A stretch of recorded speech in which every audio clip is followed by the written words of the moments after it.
As Patty said, I, with Kansas Department of Commerce and the Community Development Block Grant Program, and probably a couple of years ago, we contacted USDA Rural Development and KHRC and decided that we wanted to build a partnership that talked about the housing needs. And I run the CDBG housing portion of our program there.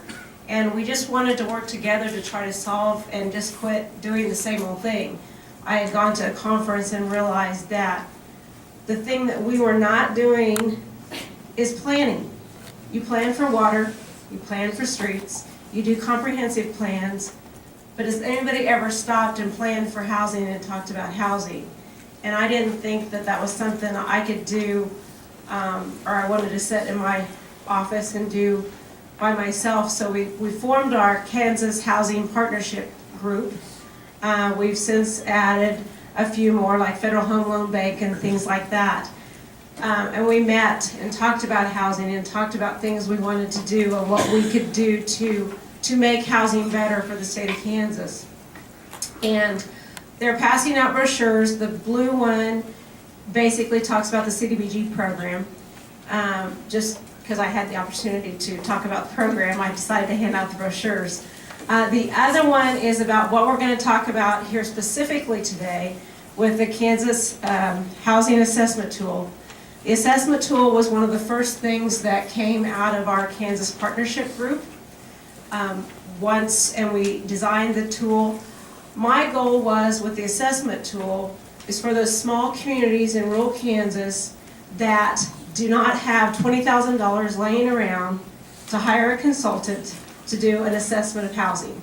I wanted to create something. My mission was to create something that any small town could do, whether you're 100, whether you're 200, whether you're 5,000, and you just don't want to spend the money on the consultant. You can do this yourself. And that's the mission and that's the goal, is to have something that you can use to talk about housing and start that conversation in your community. And so I will go ahead and start with this PowerPoint. If you have any questions, I can do this PowerPoint in 10 minutes or I can do it in an hour. So if you have a burning question, I want to start the conversation, and that's why we're all here today, is to talk about housing and solve those needs. So if you have a question, please let me know, because I can buzz through the rest of it, and that way we'll start the conversation, which I think will be good. Whoops.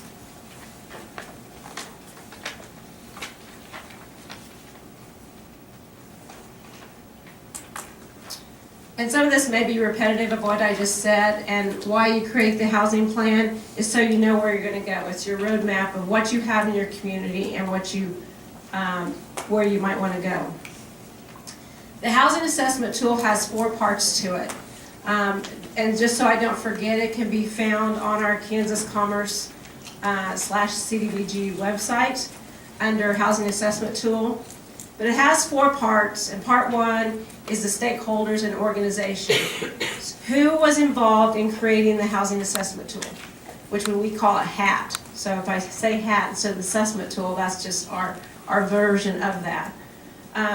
We want to know what stakeholders and organizations you used.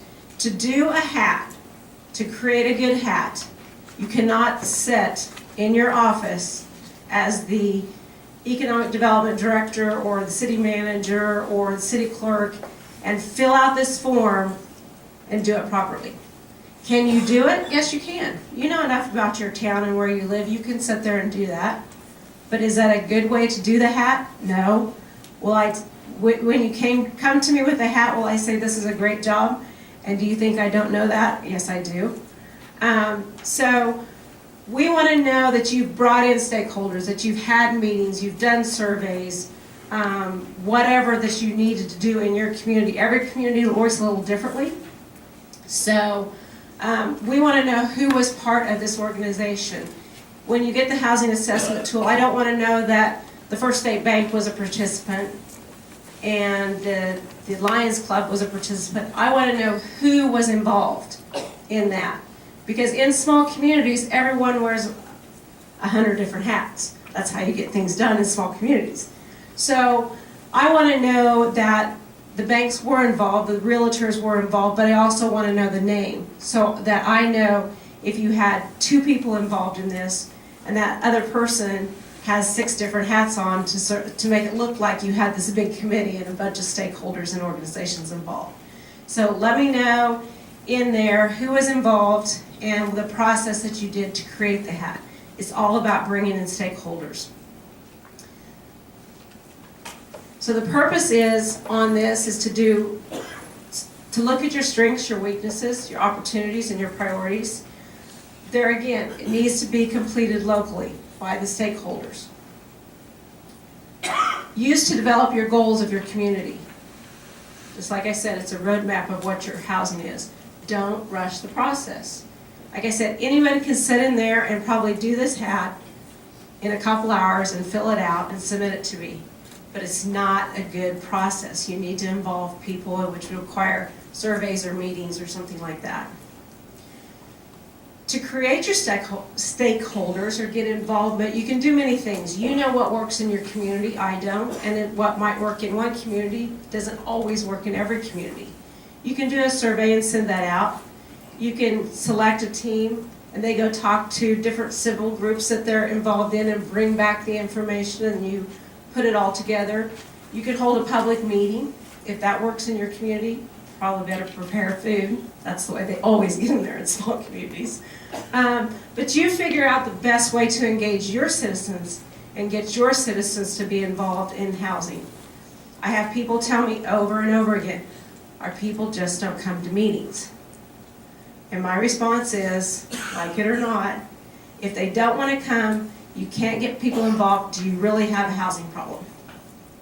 If you can't get the stakeholders, you don't have people involved, it's probably a problem you perceive, but nobody else does. So really consider that and look at that. We ask you to select an area when you do an assessment tool. I live in Ellis. I don't know how many of you are familiar with Ellis. It's right along the interstate, 16 miles west of Hayes. If I was to do a hat for the city of Ellis or participate in that, I can't look at Ellis without looking at Hayes. Because Hayes is a larger community and it just doesn't make sense for me to do a housing assessment tool because too many people transport back and forth or go there to work.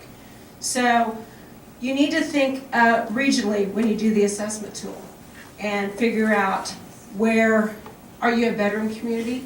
Are you one of those larger cities that has a lot of businesses that people live and work there? So look at it regionally and see if that's something that affects your community or not. We also in the hat want you to look at the businesses, the top 5 businesses and those people that employ citizens that live in your city. Without businesses, as Patty kind of mentioned, what's chicken or egg, which comes first? But without knowing what those top businesses are in your community, you don't know, are they planning growth? Are they planning shutdown? Do they have people that commute from 40 miles, 30 miles? What's going on in that business? Can they not grow because of not having enough housing?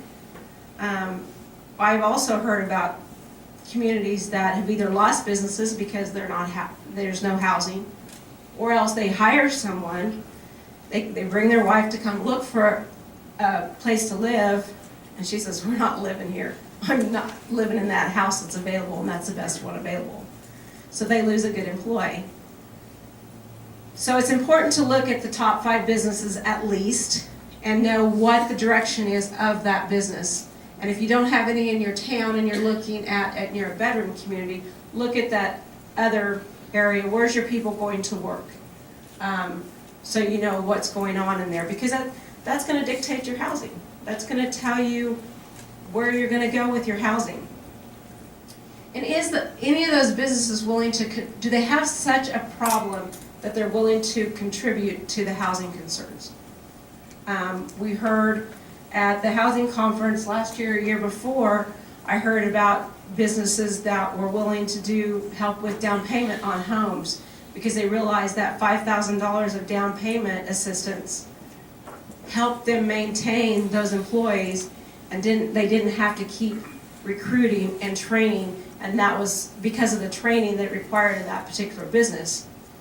It was money well spent, because once they bought a home, they probably are going to stay there and work for that employer for a considerable amount of time. So will they be willing to participate in any housing things you can solve and things you can come up with? Of course, with any assessment tool or with any kind of planning, you have to look at population characteristics and housing characteristics.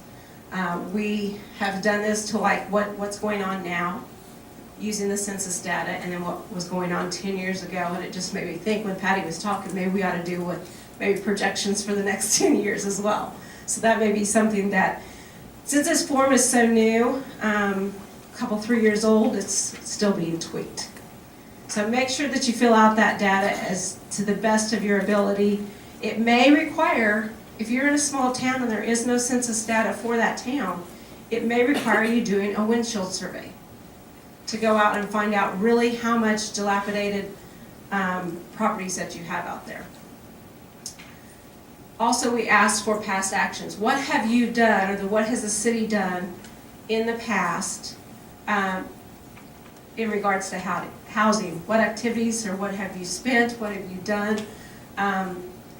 So what would you describe as your needs? So it's kind of a past actions, just kind of a general, oops, did it again.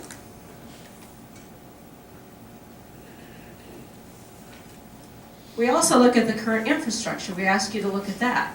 If you have a water problem or a water shortage, does it do you any good to build a new housing complex if you already have a water shortage?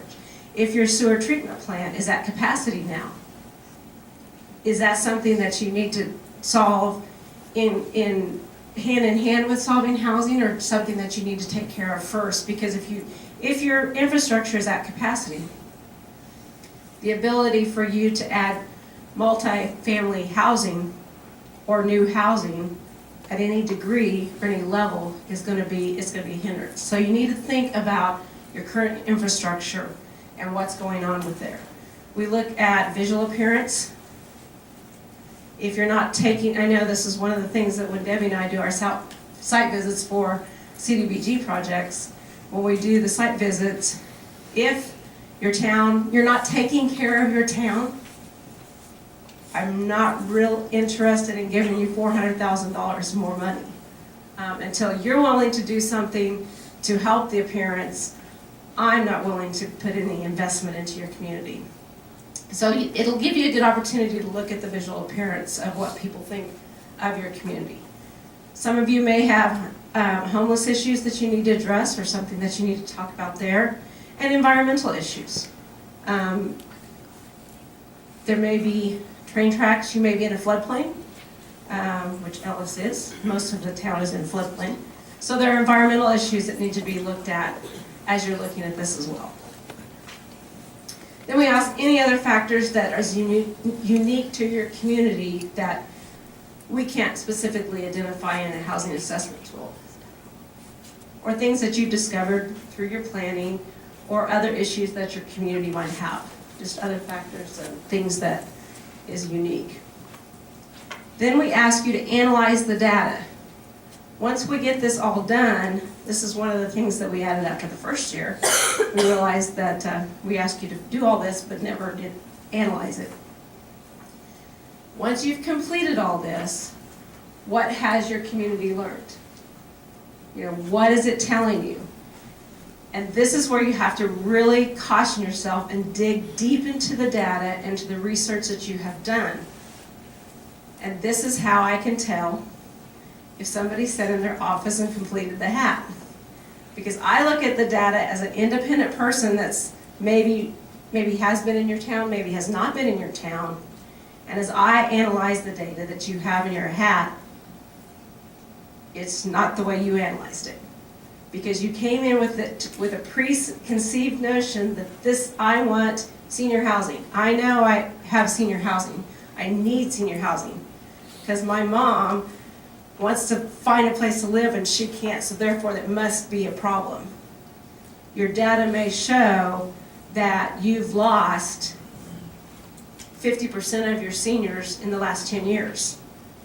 Now tell me, if you lost 50% of your seniors in the last 10 years, why senior housing is your issue if your 21 to 50 income increased, or population increased by 50%. So those are the kind of things that really look at the data. Don't just assume that you know, and be truthful about it. So try to open up your mind, and that's one of the toughest thing I think for a lot of people to do, is they go into this with an idea of what they think's going on. And what you need to do is open up your mind and try to really assess it so you can really learn what the assessment is telling you. What is the specific needs and goals that you have, that you want to set up for your community as you go through the assessment tool, as you've completed it? Is the housing adequate for your community? You may find at the end of the day, once you've completed this, that really you're not in as bad a shape as you thought you were. Just an option. And going back to what are the strengths, the weaknesses, the opportunities, and priorities that you have been able to identify as you completed the assessment tool. After you complete the housing assessment tool, then what do you do with it? And I think the key, if you take nothing else away from this, I don't care if you use a hat, I don't care if you hire a consultant, I don't care what tool you use. I truly, truly believe that you need to plan for housing. You need to know where you've been and where you're going to go, or you don't know what you need. Through the HAT and through our Kansas Housing Partnership Committee, we have then taken it a step farther and we created the HIAC, which is the Housing Interagency Advisory Committee.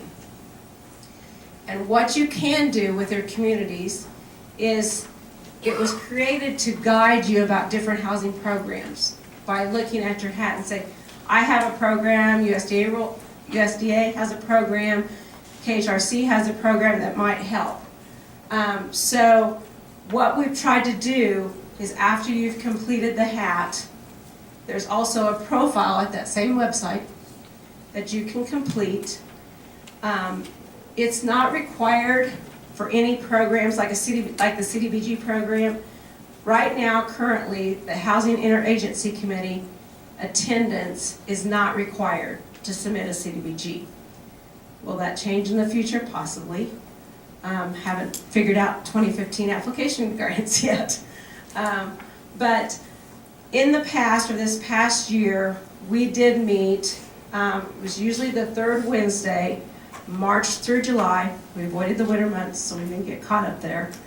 In 2013, we had meetings in Topeka in March, April, and May. And then we tried a video conference in June. The video conference worked out. With the logistics was a little bit complicated trying to figure it out, but once we got it all figured out and got the places set up, it didn't work bad. So we may try that again. And in July, we held it in Hayes, just to offer something for the western half.